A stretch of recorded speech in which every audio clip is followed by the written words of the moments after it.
podcast episode kali ini. Di episode kali ini kita akan membahas materi tentang kelompok sosial. Nah, di episode kali ini juga kita kedatangan narasumber yaitu Zifara yang akan membantu menjelaskan materi kelompok sosial. Hai teman-teman, aku Zifara Cynthia. Oke, kita langsung ke topik utamanya. Kira-kira kelompok sosial itu apa sih, Zifara? Kelompok sosial itu sekumpulan orang yang saling berinteraksi dan punya tujuan yang sama. Tapi Naila tahu gak sih sebenarnya interaksi itu belum tentu bisa disebut sebagai kelompok sosial. Emang iya? Kenapa dah? Jadi tuh kalau kita misalkan sebagai contoh ya, kelompok sosial itu kita bisa ambil contoh dari misalkan aku ngantri untuk naik Transjakarta. Iya. Dengan sekumpulan orang yang juga sama-sama ngantri naik Transjakarta. Tapi aku nggak berinteraksi nih dengan orang-orang ini. Nah, itu belum tentu bisa disebut kelompok sosial walaupun kita punya tujuan yang sama untuk menunggu dan naik Transjakarta ini.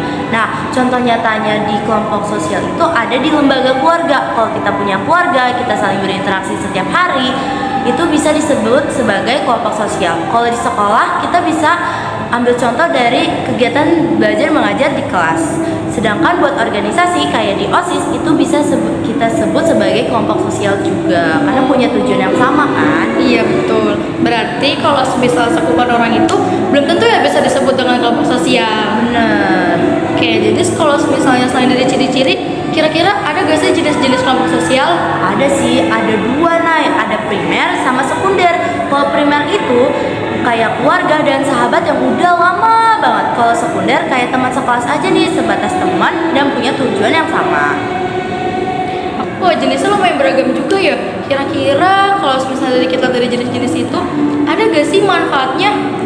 Tentunya ada ya teman-teman, manfaatnya itu juga berguna banget buat kita di kehidupan sehari-hari. Yang pertama yang pasti bisa membantu kita untuk mencapai ketujuan yang kita mau secara bersama-sama. Terus juga bisa mempererat persaudaraan karena kita mencapai tujuannya bersama-sama. Oke, aku setuju banget sama pendapatnya Zifara. Kalau misalnya manfaat dari kelompok sosial itu sangat penting, yang dimana kita juga bisa saling menjaga komunikasi.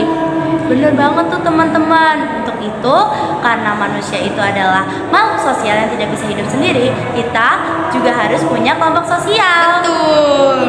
Oke deh, itu aja pembahasan tentang kelompok sosial pada podcast kali ini. Semoga bermanfaat untuk teman-teman semua. See you guys.